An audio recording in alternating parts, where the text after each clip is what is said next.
Greetings and welcome to the Prometheus Project podcast. I'm your host, Richard Bist. Thank you for joining me on this exploration of creativity.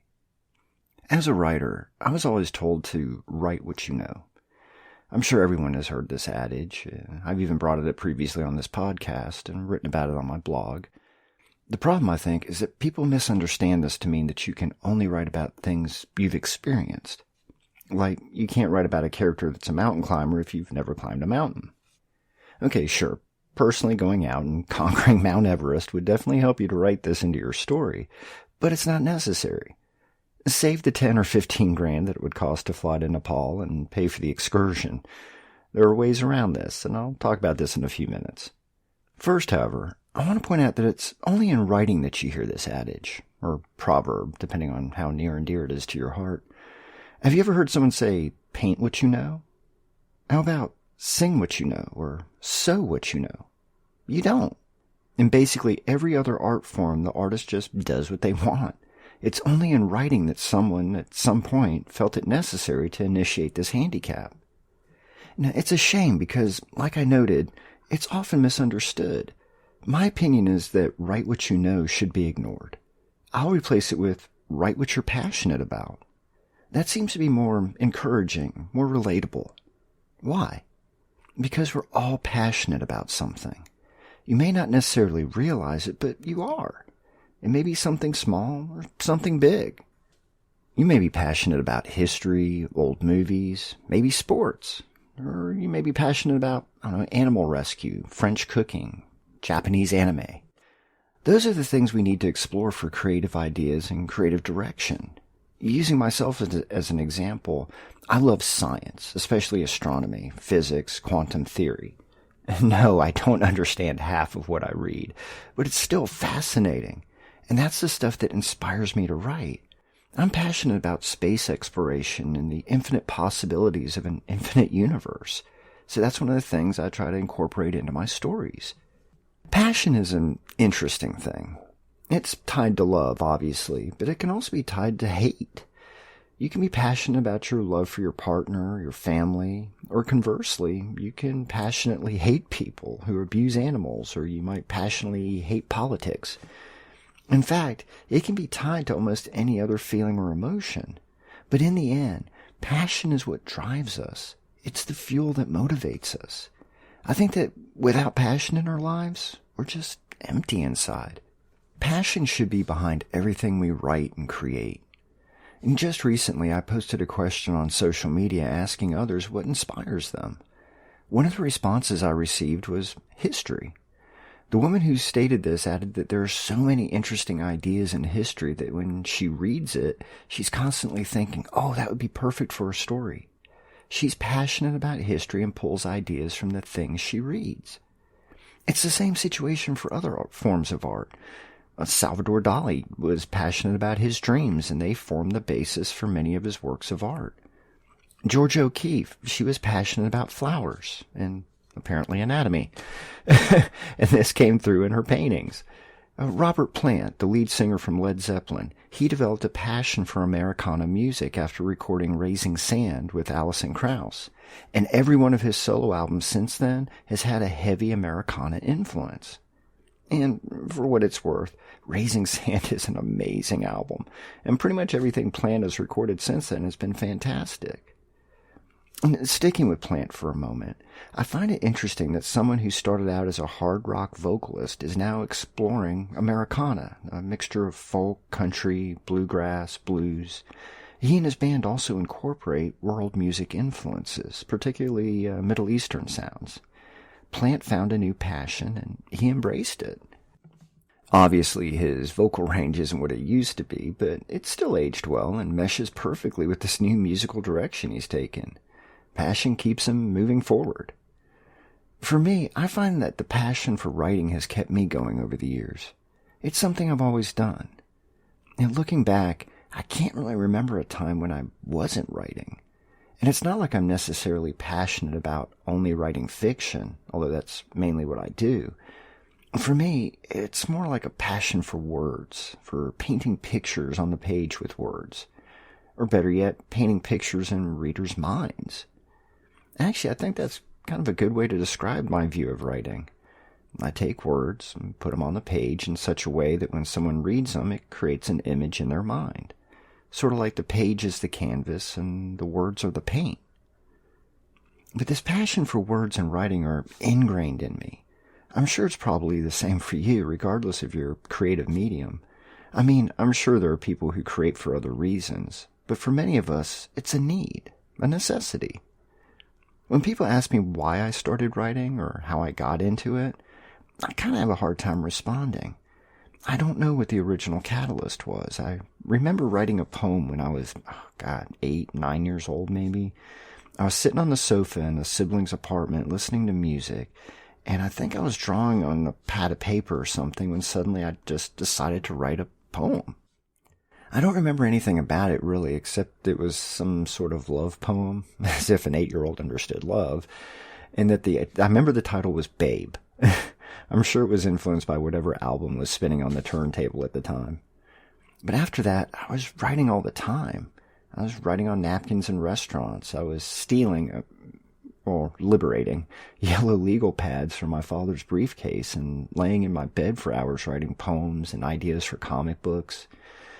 There was no thinking about it. I just did it. It was ingrained in my DNA and something triggered it. Sort of like the X-Men for you comic book geeks.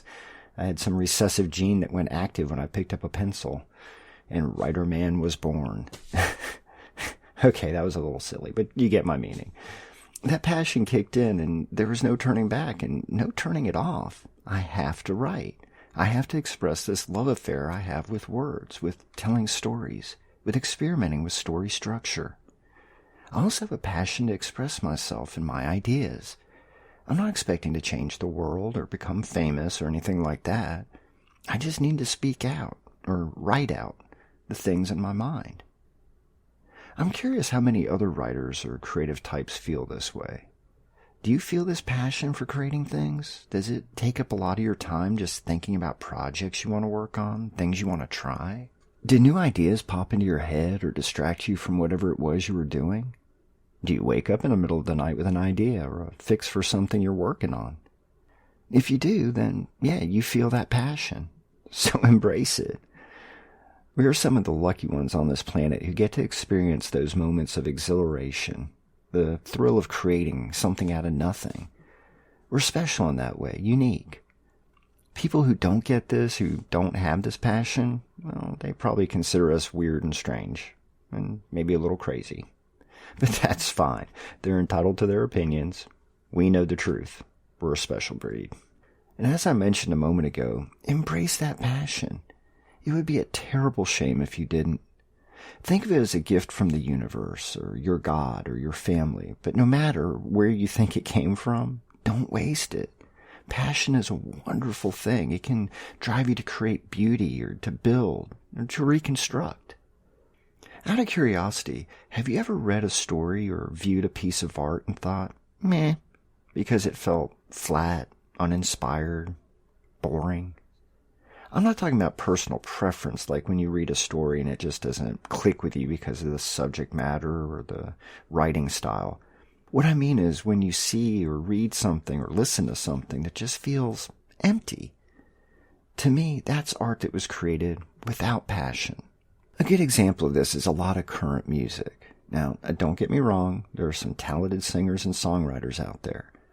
What I'm referring to is that overproduced music that sounds, fake, I guess. The singers use auto-tune, the music is all created by computer instead of actual instruments, and there's probably 5 or more songwriters for each song. To me, that music sounds plastic. The enthusiasm and passion is manufactured. It's not a couple of people sitting in a hotel room with an acoustic guitar writing a song. It's written using demographic information and algorithms. It's songwriting by committee. For art to have passion, the artist must have passion. There's no shortcut. There's no avoiding it. Passion has to drive us, and when it does, it'll show in your work. So be passionate. Don't hold back.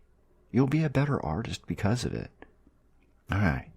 So for this episode's show closeout, we're going to stay indoors and find something creative to do. As I've said before, Ideas are everywhere. All we need to do is just recognize them. And since we're staying indoors, let's take a look around your living space. I'm sure you have some furniture, electronics, probably a few knickknacks decorating the space, right? In my house, there are a lot of framed photos, art prints, posters on the walls, books crammed into bookshelves, and a few odds and ends, like, candles.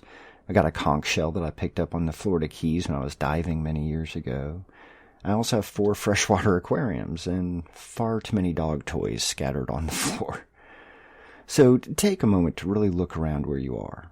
Take in your living space, all the little items that are part of your life. You got it? Good.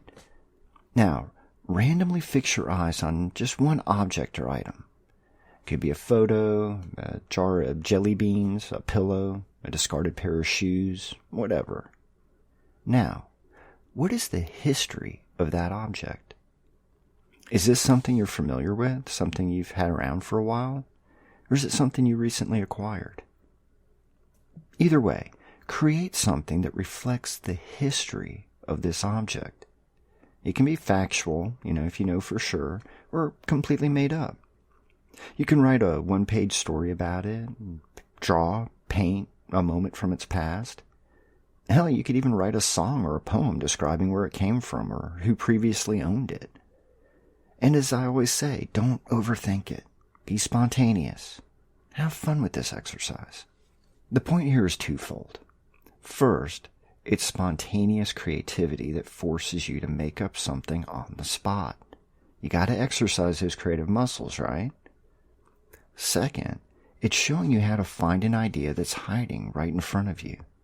Doing things like this can help you open your eyes to the wonders that are all around you. As always, I appreciate you listening in, and I hope you got something out of this episode, whether it's motivation or maybe a new idea. If so, hey, drop me a line, let me know. You can reach me via the contact form on my website, richardbist.com, or catch me on most of the social media platforms.